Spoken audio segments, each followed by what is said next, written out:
The Eiffel Tower, Paris Iron Lady and her untold story. It rises above the Paris skyline, bold and graceful, a masterpiece of iron that became a symbol of love, art, and revolution. This is the story of the Eiffel Tower, a monument that was never meant to last, but has stood for over 130 years as the heart of Paris, a dream in iron. The year was 1887. Paris was preparing to host the 1889 Exposition, a grand World's Fair to celebrate the centennial of the French Revolution. The city wanted something spectacular, a structure that would showcase French engineering and ingenuity to the world. Enter Gustave Eiffel, a civil engineer whose company had already built bridges and railway stations across Europe. When Eiffel proposed a 300-meter iron tower taller than any man-made structure in history, the idea was met with both excitement and outrage.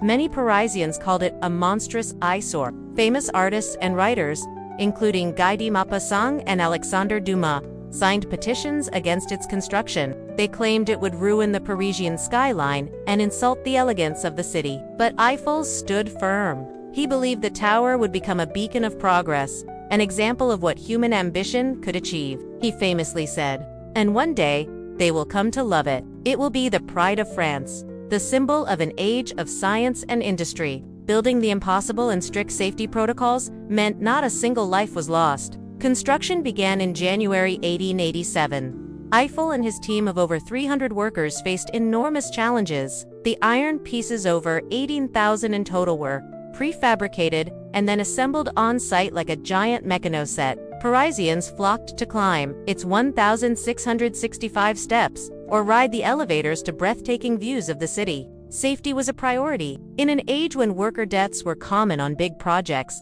Eiffel's use of guardrails, movable platforms, writers who once called it ugly now dined in its restaurants.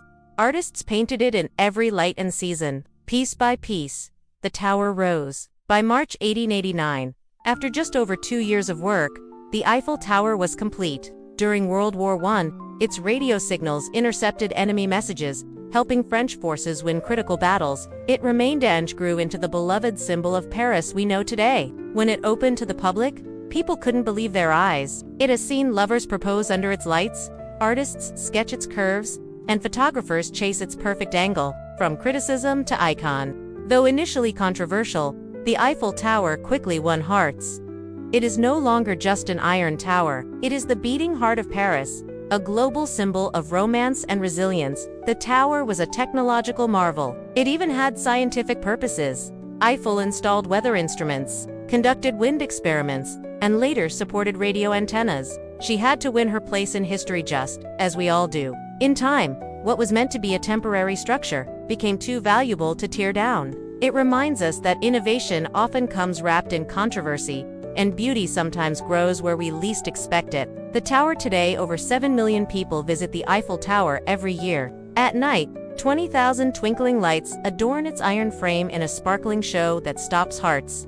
But the tower has also evolved. It now houses eco-friendly wind turbines, solar panels, and even gardens, all while retaining its classic charm. More than a monument, the Eiffel Tower story is more than blueprints and iron beams. It's a story of bold vision, fierce criticism, and ultimate triumph. So, the next time you see Paris Iron Ladies standing tall against the sky, remember, she wasn't always beloved.